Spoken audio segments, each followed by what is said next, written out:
सोनपुर नाम के एक नगर में रौनक नाम का एक युवक रहता था। जैसा नाम वैसा रूप। अक्ल में भी उसका मुकाबला कोई नहीं कर सकता था। वह बहुत ही ज्यादा चतुर और होशियार था। लेकिन रौनक बेरोजगार था। उसके पास पैसे की बहुत तंगी थी। एक दिन उसने सोचा क्यों ना अपनी अक्ल ही बेची जाए। फिर क्या था, उसने घर के बाहर बड़े बड़े अक्षरों में लिखा, यहां अक्ल बिकती है। रौनक का घर बीच बाजार में था। हर आने जाने वाला वहां से जरूर गुजरता था। हर कोई बोर्ड देखता, हंसता और आगे बढ़ जाता। रौनक को विश्वास था कि उसकी अक्ल की दुकान एक दिन जरूर चलेगी। एक दिन एक अमीर महाजन का बेटा वहां से गुजरा। उसका नाम था गंपू। दुकान देखकर गंपू से रहा नहीं गया। उसने अंदर जाकर रौनक से पूछा, यहाँ कैसी अक्ल मिलती है भाई, और उसकी कीमत क्या है? रौनक ने कहा, यह इस बात पर निर्भर करता है कि तुम इस पर कितना पैसा खर्च कर सकते हो। गंपू ने तुरंत 1 रुपया जेब से निकालकर पूछा, इस 1 रुपए के बदले कौन सी अक्ल मिलेगी और कितनी मिलेगी? रौनक ने कहा, भाई 1 रुपए की अक्ल से तुम 1 लाख रुपए बचा सकते हो। गंपू ने 1 रुपया दे दिया। बदले में रौनक ने एक कागज पर लिख कर दिया, जहां 2 आदमी लड़ झगड़ रहे हों वहां खड़े रहना बेवकूफी है। गंपू घर पहुंचा और उसने अपने पिता को कागज दिखाया। कंजूस महाजन पिता ने कागज पढ़ा तो वह गुस्से से आग बबूला हो गया और गंपू को कोसते हुए वह पहुंचा अक्ल की दुकान पर। कागज की पर्ची रौनक के सामने फेंकते हुए चिल्लाया, तुरंत वह रुपया लौटा दो जो मेरे बेटे ने तुम्हें दिया है। रौनक ने कहा, ठीक है, मैं लौटा देता हूँ, लेकिन शर्त यह है कि तुम्हारा बेटा मेरी सलाह पर अमल नहीं करेगा। कंजूस महाजन के वादा करने के बाद रौनक ने उसे रुपया वापस कर दिया। उस नगर के राजा की 2 रानियां थीं। एक दिन राजा अपनी रानियों के साथ जौहरी बाजार से गुजरा। दोनों रानियों को हीरो का एक हार पसंद आ गया।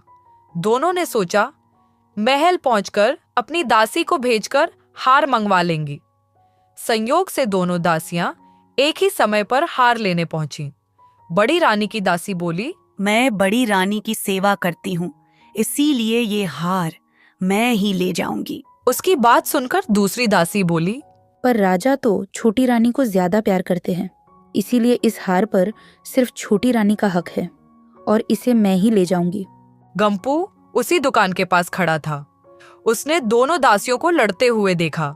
दोनों दासियों ने कहा वो अपनी रानियों से शिकायत करेंगी, और जब बिना फैसले के दोनों वापस जा रही थीं, तब उन्होंने गंपू को देखा। दासी गंपू से बोली, सुनो, तुमने यहाँ जो हुआ सब देखा है, इसीलिए तुम गवाह हो। तुम गवाही देना गलती किसकी है। दासियों ने जाके अपनी अपनी रानी को बात बताई और फिर रानियों ने राजा को बताया। राजा दोनों रानियों की बात सुनकर बोला, तुम दोनों राजमहल की दासी हो, ये सब करना शोभा नहीं देता, और वहां के झगड़े का कोई गवाह है तो बताओ। ये सुनकर एक दासी बोली, महाराज, महाजन का बेटा गंपू वहीं मौजूद था, आप चाहे तो उससे पूछ ले। दासी की बात सुनकर राजा बोला, बुलाओ गंपू को गवाही के लिए, कल ही झगड़े का निपटारा होगा।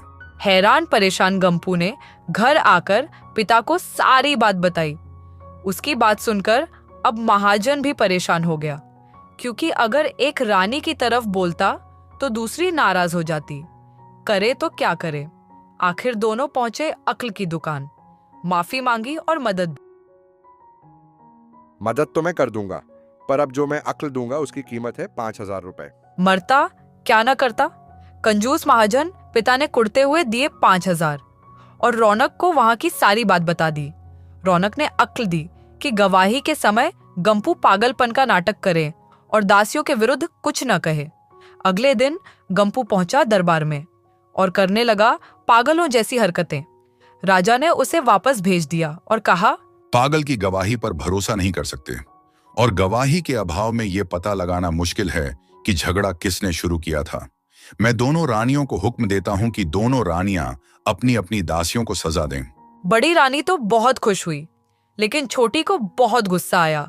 गंपू को पता चला कि छोटी रानी उससे नाराज है, तो वह फिर अपनी सुरक्षा के लिए परेशान हो गया। फिर पहुंचा जाके अपने पिता के पास। उसने अपने पिता को सारी बात बताई। महाजन अब और भी ज्यादा परेशान हो गया था अपने बेटे के लिए। महाजन अपने बेटे को लेके फिर से पहुंच गया अक्ल की दुकान पर और रौनक को सारी बात बताई। रौनक ने कहा, महाजन जी, इस बार की अक्ल की कीमत 10,000 रुपए है। कंजूस महाजन के पास और कोई रास्ता नहीं था। मरता क्या ना करता। उसने पैसे रौनक को दिए और अक्ल मांग ली। रौनक बोला, एक ही रास्ता है, तुम वह हार खरीदकर छोटी रानी को उपहार में दे दो। ये बात सुनकर गंपू का दिमाग घूम गया। उस हार की कीमत तो 1,00,000 रुपए है। रौनक ने कहा, कहाँ था ना उस दिन जब तुम पहली बार आए थे कि 1 रुपए की अक्ल से तुम 1,00,000 बचा सकते हो। इधर गंपू को हार खरीद कर देना पड़ा, उधर अक्ल की दुकान चल निकली।